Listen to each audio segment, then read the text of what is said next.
I am the Tofu Golem. Please enjoy the video. In this video, I will compare MongoDB versus VS Code tutorial.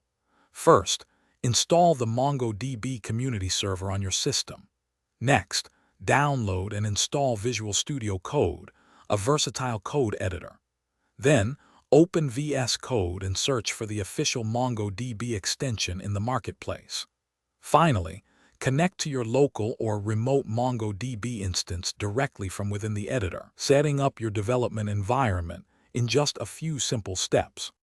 Once set up, you can effortlessly browse your MongoDB databases, collections, and individual documents right inside VS Code. The extension allows you to execute MongoDB shell commands directly in the integrated terminal, providing a seamless experience. You can also view and edit JSON documents with excellent syntax highlighting and auto-completion, making data manipulation intuitive and efficient for your projects. This integration creates a truly streamlined development workflow.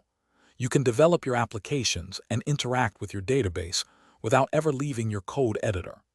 Debugging database interactions becomes much simpler, and you can leverage VS Code's powerful editing features for writing and refining your MongoDB queries.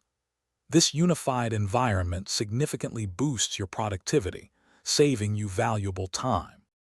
To further enhance your experience, consider using connection strings for managing multiple remote MongoDB instances. Explore the advanced query features and aggregation pipelines directly within the extension to unlock powerful data analysis.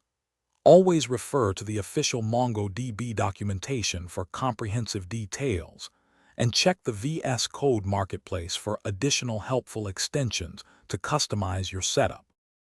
Thanks for watching. Consider subscribing if we helped you today.